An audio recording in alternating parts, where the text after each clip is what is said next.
Israel యుద్ధాన్ని పొడిగించడమే కాదు, చివరకు మూడవ ప్రపంచ యుద్ధానికి కారణం కానుందా అనే భయం ప్రపంచాన్ని వెంటాడుతుంది.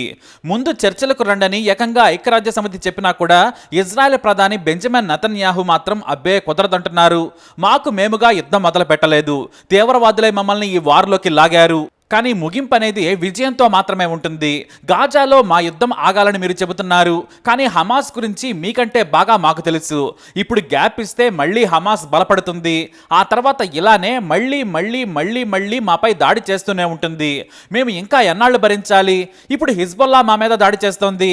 హిజ్బుల్లాకు లెబనాన్ మద్దతు ఉంది. లెబనాన్ రాజధాని బేరూట్లో తీవ్రవాదాన్ని నడిపే మాపై దాడులకు వ్యూహాలు పన్నేవారున్నారని మీకు తెలుసు. కానీ విజయం కోసం మేము పోరాడుతాం, అప్పటి వరకు యుద్ధం ఆపమని చెప్పారు ఇజ్రాయెల్ ప్రధాని. దీంతో ప్రపంచ దేశాలు నివ్వెరపోయాయి. నిజంగా శాంతి కావాలంటే హమాస్ తీవ్రవాదులు మాకు లొంగిపోవాలి, బందీలను విడిచిపెట్టాలని షరతు పెట్టారాయన.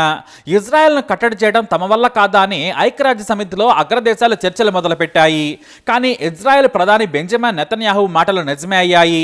ఆయన యుఎన్ హెడ్ క్వార్టర్స్ నుంచి బయటకు వెళ్లారో లేదో, ఆ వెంటనే ఏకంగా బేరట్లో దాక్కున్న హిజ్బుల్లా అగ్రనేత నస్రల్లా 10 అంతస్తుల భవనంపైకి రాకెట్ దాడి చేసి కూల్చేసింది ఇజ్రాయెల్. ఈ భవనం కిందన్న బంకర్లోనే నజ్రల్లా ఉన్నాడని ఇజ్రాయెల్ ఇంటెలిజెన్స్ ఎప్పుడో పసిగట్టింది. అయితే సరిగ్గా నజ్రల్లా రాత్రి సమయంలో ఇంట్లోకి చేరిన 10 నిమిషాల్లో ఓ యుద్ధ విమానం అలా వెళ్లి 10 బాంబులు ఆ భవనంపైకి విసిరేసి మళ్ళీ వెనక్కి వచ్చింది. ఆ దేశ టార్గెట్ హిజ్బుల్లా అధినేత నజ్రల్లా. కానీ అయితే ఆ భవనంలో అతని కూతురు కూడా ఉంటుంది. సరిగ్గా దహే ప్రాంతంలోని భవనంపై ఇజ్రాయెల్ చేసిన దాడిలో నజ్రల్లా కూతురు కూడా చనిపోయింది. నజ్రల్లా గురించి మాత్రం ఎవ్వరూ ఏమీ చెప్పలేదు. తాజాగా ఇజ్రాయెల్ నజ్రల్లాను చంపేశామని ప్రకటించింది. ఇక తీవ్రవాద కార్యక్రమాలు బంకర్ల నుంచి సాగవు, బంకర్ హెచ్చరికలు కూడా ఉండవని సంచలన ప్రకటన చేసింది ఇజ్రాయెల్ సైన్యం ఐడిఎఫ్. ఈ వార్తతో ఒక్కసారిగా ప్రపంచం ఉలిక్కిపడింది. ఎందుకంటే ఇప్పటి వరకు హిజ్బుల్లా ఉండే ప్రాంతాలపై దాడులు మాత్రమే చేస్తారని చెప్పింది ఇజ్రాయెల్ సైన్యం. నిజంగానే కేవలం దక్షిణ లెబనాన్ ప్రాంతంపై మాత్రమే దాడులు చేసింది. ఎందుకంటే హిజ్బుల్లాకు సంబంధించిన ఆయుధ కారాగారంతో పాటు గోడౌన్లు, అగ్రనేతలు, 100 మంది అక్కడే ఉంటున్నారని అందరికీ తెలిసిందే. దీంతో ఇజ్రాయెల్ మిలిటరీ ఆ ప్రాంతంపై యథేచ్ఛగా దాడులు చేసింది. దీంతో లక్షల మంది లెబనాన్ రాజధాని బీరుట్కు పరుగులు పెట్టారు. బేరూట్ సరిహద్దు ప్రాంతాలన్నీ కూడా ట్రాఫిక్తో కిక్కిరిసిపోయాయి. ప్రజలేమో స్కూల్స్ నుంచి ఫంక్షన్ హాల్స్ వరకు ఎక్కడ ప్లేస్ ఉంటే అక్కడ షెల్టర్స్ని ఏర్పాటు చేసుకుంటున్నారు. వారికి నీళ్లు, తిండి, బాత్రూములు ఇబ్బందిగా మారాయి. కానీ ఇప్పుడు బేరూట్ కూడా సేఫ్ కాదని తెలిపోయింది. బేరూట్లోని చాలా ప్రాంతాలపై రాకెట్లతో దాడులు మొదలుపెట్టింది ఇజ్రాయెల్. అంటే బేరూట్ కూడా మరో గాజా కానుందని తేలిపోయింది. హిజ్బుల్లా తీవ్రవాదులు, లెబనాన్ నాయకులు ఆ దేశాన్ని మొత్తం ప్రమాదంలోకి నెట్టారు. ఎందుకంటే హిజ్బుల్లాకు దహియా ప్రాంతం హెడ్ క్వార్టర్స్ లాంటిది. ఇక్కడే వేల మంది తీవ్రవాదులు ఉన్నారు. వారంతా ఎక్కడి నుంచే వెళ్లారు. దీంతో ఇప్పుడు ఆ ప్రాంతంపై దాడులు మొదలుపెట్టారు. 7 లక్షల మంది ఈ ప్రాంతంలో నివసిస్తూ ఉన్నారు. దీంతో ఒక్క రాత్రిలోనే దాదాపు 1000 మందికి పైగా పౌరులను చంపింది ఇజ్రాయెల్ మిలిటరీ. దీంతో ఇప్పుడు అక్కడ జనం పారిపోతూ ఉన్నారు. అయితే ఇజ్రాయెల్ ఎప్పటి నుంచో ఈ నజ్రల్లా కోసం వెతుకుతోంది, కానీ అతను దొరకడం లేదు. బేరూట్లో 1962లో పుట్టిన నజ్రల్లా మద్రసాలో చదువుకున్నాడు. తండ్రి రోడ్డు మీద కూరగాయల వ్యాపారం చేసేవాడు. కేవలం మత విద్య మాత్రమే అతనికి తెలుసు. 16 ఏళ్లకే రాజకీయ పారామిలిటరీ గ్రూప్ అయిన అమల్ ఉద్యమంలో చేరాడు. ఉడుకు రక్తం ఉన్న నజ్రల్లా భయంకరమైన రెచ్చగొట్టే ప్రసంగాలు చేసేవాడు. 24 గంటలు అలసిపోకుండా పనిచేస్తూ ఉద్యమ నేత అయిన అబ్బాస్ అల్ ముసావి దృష్టిలో పడ్డాడు. ఆ తర్వాత పాలస్తీనా లిబరేషన్ ఆర్గనైజేషన్ తుదముట్టించాలని ఇజ్రాయెల్ దాడులు చేసింది. ఆ సమయంలో లెబనాన్లోని తీవ్రవాదులను మట్టిపెట్టింది ఇజ్రాయెల్. దీంతో అందరూ పారిపోయారు. కానీ 1982లో ప్రతీకారంతో రగిలిపోయిన తీవ్రవాదులు ఏకంగా ఇజ్రాయెల్ ఇంటెలిజెన్స్ ప్రధాన కార్యాలయం షిన్బెట్పై దాడి చేశారు. ఇందులో 91 మంది ఆఫీసర్లు చనిపోయారు. దీంతో ఇజ్రాయెల్ షేక్ అయిపోయింది. నిపుణులైన అధికారులు చనిపోవడంతో వారి ఇంటెలిజెన్స్ వ్యవస్థ కుప్పకూలిపోయింది. ఆ వెంటనే మేమే ఈ దాడి చేశామని, ఇంకా చేస్తామని షియా మిలిటెంట్స్ ప్రకటించారు. ఈ గ్రూపును ఏర్పాటు చేసింది ముసావి. అతనికి ఈ దాడులు చేయడంలో సహకరించింది ఈ నజ్రల్లా.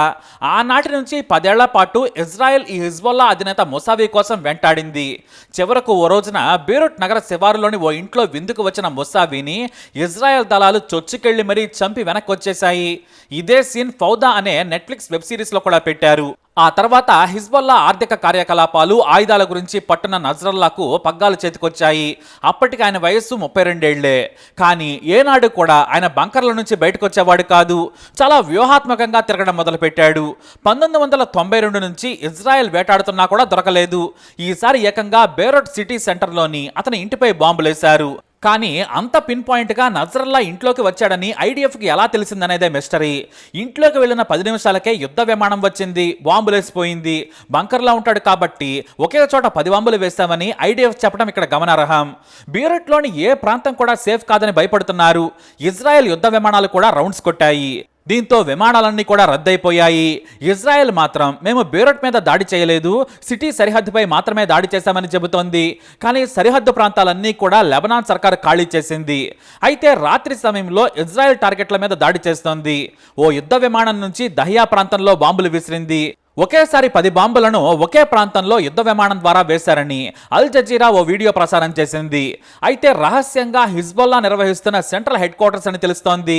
బయట ప్రపంచానికి చెప్పే ఆఫీస్ ఒకటి, కార్యకలాపాలు నిర్వహించే ఆఫీస్ అని ఇజ్రాయెల్ ఆర్మీ ప్రతినిధి డానియల్ హగరీ ఓ ప్రకటనలో తెలియజేశారు. అయితే ఇజ్రాయెల్ చెప్పేదొకటి చేసేదొకటి అని తెలిపింది. తీవ్రవాదులు ఎక్కడ ఉంటే అక్కడ చంపేస్తామని పరోక్షంగా తెలిపింది. ఎందుకంటే తాము దక్షిణ లెబనాన్పై యుద్ధం చేస్తుంటే అనూహ్యంగా బేరట్ నుంచి మా పైకి రాకెట్లు వచ్చాయి, అందుకే మేము హెడ్ క్వార్టర్స్ పై దాడి చేశామని తెలిపింది. ఎందుకంటే రాకెట్లను అడ్డుకునేందుకు ఐరన్ డోములను దక్షిణ లెబనాన్ వైపు మోహరించింది ఇజ్రాయెల్. కానీ వ్యూహాత్మకంగా తీవ్రవాదులు బేరట్ ఆర్మీ బేస్ నుంచి రాకెట్లు పేల్చడంతో సామాన్య ప్రజలు చనిపోయినా పర్వాలేదు కానీ చావు దెబ్బతీయాలన్న ఉద్దేశంతో టార్గెట్స్ ను పేల్చేస్తోంది.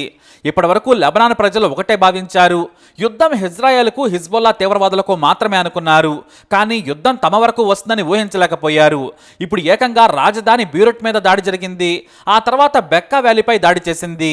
ఎందుకంటే ఈ బెక్కా వ్యాలీ నుంచి హిజ్బుల్లాకు ఆయుధాలు సరఫరా అవుతూ ఉంటాయి. అంటే ఇప్పుడు లెబనాన్ రాజధాని బీరూట్లోనే కాదు, ఆ చుట్టూ ఉన్న ముఖ్యమైన ప్రాంతాలపై ఇజ్రాయెల్ ఏకంగా వైమానిక దాడులు మొదలుపెట్టింది. అయితే హిజ్బుల్లా వెనక్కి తగ్గితే ఆలోచిస్తామని చెబుతోంది. దాడులు చేస్తే మాత్రం 100 రెట్లు దాడి చేసి చావు దెబ్బ కొడతామంటోంది ఇజ్రాయెల్. ఈ యుద్ధం మరింత ముదరకుండా యుఎన్ఓ సలహా ఇచ్చింది. చర్చల కోసం 21 రోజుల విరామం ప్రకటించాలని ఇజ్రాయెల్ హిజ్బుల్లాను కోరింది. అయితే ముందు హిజ్బుల్లా నుంచి సమాధానం వస్తే తాము కూడా చెబుతామని ఇజ్రాయెల్ మిలిటరీ ప్రకటించింది. సామాన్య ప్రజలు నివసించే వాటిపై దాడులు చేస్తోంది. దీంతో ఇక గాజా మాదిరిగా బేరట్ మారబోతోంది. ఎందుకంటే ఇప్పటికే లెబనాన్ దేశంలోకి వెళ్లేందుకు 3 ప్రత్యేక బెటాలియన్స్ ను సిద్ధం చేసినట్లు ప్రకటించింది. అంటే గ్రౌండ్ సోల్జర్స్ కూడా రంగంలోకి దిగనున్నారు. అదే జరిగితే మాత్రం ఇక యుద్ధం మొదలైనట్టే. తీవ్రవాదులు చస్తే మాకు సంతోషం కాదు, సంస్థ మొత్తం సమస్య పోవాలి. అప్పటి వరకు యుద్ధం ఆగదన్నారు ప్రధాని బెంజమిన్ నెతన్యాహు. అంతకుమించి మాకు ఏది తృప్తి కలిగించదన్నాడు ఆయన. అయితే ఇరాన్ ఎంటర్ అయితే మాత్రం 3వ ప్రపంచ యుద్ధం తప్పదనేది కూడా టాక్ వినిపిస్తోంది. ఎందుకంటే ఇరాన్ ఆయుధాల పరంగా అడ్వాన్స్డ్ స్టేజ్లో ఉంది, యుద్ధ విమానాలు ఉన్నాయి. దీంతో అరబ్ దేశాల విదేశాంగ మంత్రులు అమెరికాలో సమావేశమయ్యారు. ఇంకా ఎన్నాళ్ళీ యుద్ధం, అసలు ఇజ్రాయెల్ టార్గెట్ ఏంటి, ఎందుకు ఈ విధ్వంసం, అందరం కలిసి పాలస్తీనాకు శాశ్వత పరిష్కారం కనుగొందాం. ఇజ్రాయెల్ చర్చలకు రావాలని పిలుపునిచ్చాయి. కానీ ఇజ్రాయెల్ మాత్రం ఎవ్వరు చెప్పినా లెక్క పెట్టడం లేదు. కేవలం అమెరికా చెబితే తప్ప ఇజ్రాయెల్ వినే పరిస్థితుల్లో లేదు. దీంతో ఈ యుద్ధం ఎటు దారితీస్తుందో ఎవరికీ తెలియదు. అయితే ఇప్పుడు లెబనాన్ దేశం కూడా నేలమట్టం కానుంది అనడంలో మాత్రం సందేహం లేదు. బాంబులు లెబనాన్ రాజధాని బీరూట్లో పేలితే ఇరాన్ మాత్రం షేక్ అయిపోతుంది. ఎందుకంటే ఇజ్రాయెల్ శక్తి ఇరాన్కు బాగా తెలుసు. Iran supreme leader Ayatollah Ali Khamenei military ఉన్నతాధికారులు రాజకీయ నేతలతో సమావేశమయ్యారు. ఇజ్రాయెల్ దూకుడు చూసి భవిష్యత్తు ప్రణాళికలు చర్చిస్తున్నారు. తమ పక్కనే ఉన్న మిత్ర దేశాలతో కూడా మాట్లాడుతున్నారు. హిజ్బుల్లా అధినేత చనిపోవడంతో ఆ సంస్థను నడిపేదెవరనేది ఇప్పుడు మిస్టరీ. కానీ ఇంకా దాడులు చేస్తే మాత్రం ఇజ్రాయెల్ లెబనాన్కే పరిమితమవుతుంది అనడంలో సందేహాలున్నాయి. ఇరాన్ దూకుడుగా వెళితే మాత్రం తాము కూడా రెడీ అని ఐడిఎఫ్ చెబుతోంది. దీంతో మొత్తం పశ్చిమాసియా ఉడికిపోతుంది. ఈ యుద్ధం ఇరాన్ నుంచి ఏ దేశాలకు విస్తరిస్తుందనేది భయపడుతున్నారు. ఇది చాలదన్నట్టుగా ఐక్యరాజ్య సమితిలో ఇజ్రాయెల్ ప్రధాని ఓ మ్యాప్ చూపించారు. శాపం అనే పేరు పెట్టి ఇరాన్, లెబనాన్, ఇరాక్, సిరియా వంటి అరబ్ దేశాలను చూపించారు. ఇక మరో చేతిలో ఆశీర్వాదం అంటే మద్దతుందని ఈజిప్టు, సూడాన్, అమెరికా, యూరప్తో పాటు భారత్ను కూడా చూపించడం విశేషం. అయితే ఇజ్రాయెల్ ఏకంగా పాలస్తీనా మొత్తం తమదే అని మ్యాప్లో చూపించారు. అంటే వెస్ట్ బ్యాంక్, గాజా కూడా మాదే అని చూపించడమే కాదు, సిరియా దేశంలోని గోలన్ హైట్స్ ప్రాంతం కూడా ఇజ్రాయెల్దే అని చూపించడంతో ప్రపంచ దేశాలు బొగ్గమంటున్నాయి. ప్రపంచాన్ని ఇజ్రాయెల్ ఏం చేయాలనుకుంటుందని నిలదీస్తున్నాయి. కానీ అమెరికా, యూరప్, భారతదేశాల మద్దతు ఉండడంతో బెంజమిన్ నెతన్యాహు అస్సలు తగ్గడం లేదు. ఏ క్షణమైనా యుద్ధం కొత్త రూపు సంతరించుకునే ఛాన్స్ ఉంది. ప్రపంచం మొత్తం ఒకటే చర్చ, ఇజ్రాయెల్ ఏం చేయబోతుంది అని. మరి ఈ యుద్ధం ఆగేదెప్పుడో ఆ ఇద్దరు దేవుళ్ళకే తెలియాలి. ఈ వీడియో అప్డేట్స్ కోసం మా ఛానల్ ఫాలో అవ్వండి. అలాగే తప్పకుండా సబ్స్క్రైబ్ చేసుకోండి.